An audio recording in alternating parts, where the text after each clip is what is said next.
Perkenalkan, nama saya Laura Figuni Aderasi, NPM 33190064, kelas 4B, kelompok 7, materi prinsip pokok konseling. Prinsip pokok konseling merupakan pedoman atau acuan yang digunakan dalam melaksanakan konseling. Dalam prinsip pokok konseling ada 4, yaitu yang pertama, prinsip-prinsip yang berkenaan dengan sasaran pelayanan. Yang kedua, prinsip-prinsip yang berkenaan dengan individu. Yang ketiga, prinsip-prinsip yang berkenaan dengan program layanan. Dan yang keempat, prinsip-prinsip yang berkenaan dengan pelaksanaan pelayanan. Yang pertama itu prinsip-prinsip yang berkenaan dengan sasaran pelayanan. Dalam pelaksanaannya harus ada 4, yaitu 1. Bimbingan konseling melayani semua individu tanpa memandang umur, suku, jenis kelamin, agama, dan status sosial ekonomi.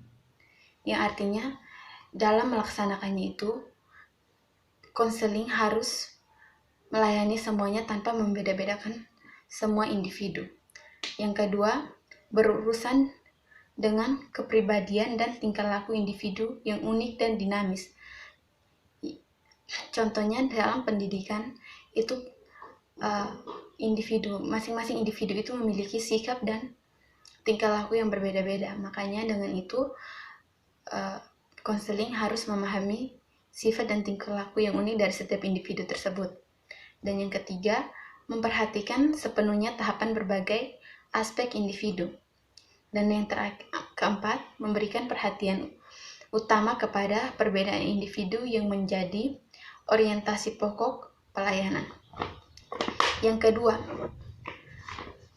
prinsip-prinsip yang berkenaan dengan individu.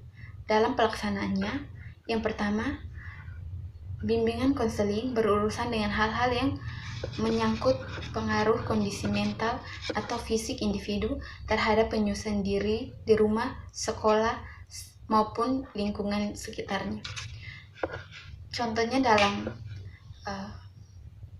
kegiatan sekolah atau dalam pendidikan. Di dalam pendidikan itu, konseling harus memperhatikan siswa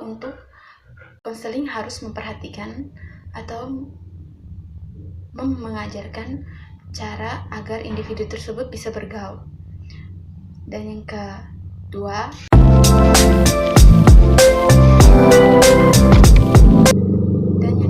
itu kesenjangan sosial, ekonomi, dan kebudayaan merupakan faktor timbulnya masalah pada individu yang menjadi perhatian utama. Dalam dunia pendidikan, misalnya pada seorang individu itu, dia merasa tidak bisa bergaul dengan kelompok yang lain karena salah satunya mungkin dia merasa status sosialnya itu berbeda dengan teman-teman yang lain. Makanya dengan perasaan seperti itu dia tidak mau bergaul dengan teman-temannya yang lain. Dan yang ketiga, prinsip-prinsip yang berkenaan dengan program layanan. Dalam prinsip-prinsip yang berkenaan dengan program layanan itu, bimbingan konseling harus fleksibel dan dengan kebutuhan individu, masyarakat, dan lembaga pendidikan. Dan yang kedua, bimbingan konseling disusun secara berkelanjutan dari jenjang pendidikan terendah sampai yang tertinggi. Yang keempat itu prinsip-prinsip yang berkenaan dengan pelaksanaan pelayanan. Dalam prinsip pelaksanaan pelayanan ini ada pokoknya itu bimbingan konseling harus mengarahkan individu tersebut harus menyelesaikan permasalahan pribadi dan mengambil keputusan serta tindakan secara individu. Jadi kesimpulannya, prinsip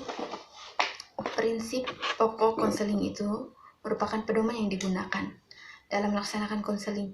Dan dalam prinsip pokok konseling sendiri itu merupakan tujuan atau cara untuk mengubah seorang individu untuk bisa bergaul atau menyesuaikan diri di lingkungan tersebut.